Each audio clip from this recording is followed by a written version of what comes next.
علامہ اقبال فرماتے ہیں کہ میں روزانہ صبح تلاوت قرآن پاک کیا کرتا تھا۔ میرے والد صاحب شیخ نور محمد اکثر میرے پاس سے گزرتے تھے۔ ایک دن رک کر مجھے فرمانے لگے، اقبال کسی دن میں تمہیں بتاؤں گا کہ قرآن کیسے پڑھتے ہیں۔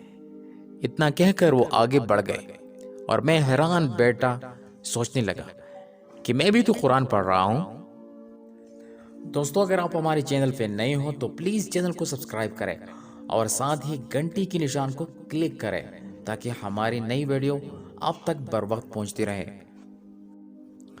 کچھ دنوں بعد میں اسی طرح تلاوت کر رہا تھا کہ میرے والد صاحب میرے پاس رکے۔ جب میں خاموش ہوا تو مجھے کہنے لگے، جب قرآن پڑھو تو یوں سمجھو جیسے یہ اللہ نے صرف تمہارے لیے بھیجا ہے اور اللہ پاک براہ راست تمہارے ساتھ خطاب کر رہا ہے اور تمہیں اپنی زبان سے احکامات دے رہا ہے۔ جب اس کیفیت کے ساتھ قرآن پڑھو گے کہ قرآن کا مخاطب اللہ ہے تو پھر تمہیں اس کی لذت ملے گی۔ اقبال کہتے ہیں کہ اس دن کے بعد قرآن پاک کی جو لذت اور جو سرور مجھے ملا وہ اس سے پہلے نہیں ملا تھا۔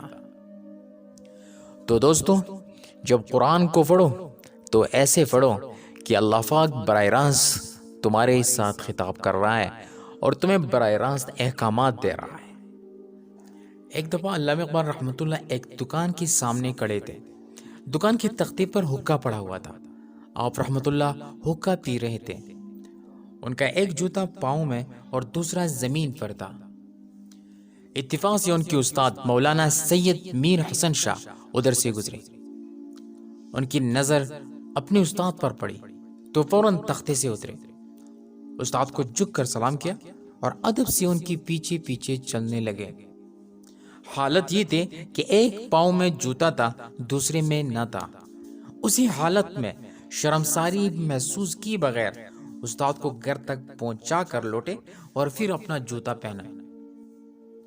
استاد معاشرے کی سب سے قابل قدر شخصیت ہے، مگر دور حاضر میں اس کے ادب و احترام کو بلایا گیا ہے۔ بزرگان دین فرماتے ہیں، استاد کے سامنے با ادب ہو کر بیٹھو۔ اگر استاد گفتگو کر رہا ہو تو سلام بھی نہ کرے۔ استاد کے پاس بیٹھ کر ہنسے نہیں اور زیادہ بات چیت بھی نہ کرے۔ استاد کی سختیوں کو برداشت کرے۔ استاد کی غیر موجودگی میں بھی ان کی ادب کا لحاظ کرے اور ان کی زندگی میں اور موت کی بعد ان کے لیے دعا کرے۔ ایک دفعہ علامہ اقبال رحمۃ اللہ ایک کرائے کی مکان میں رہتے تھے۔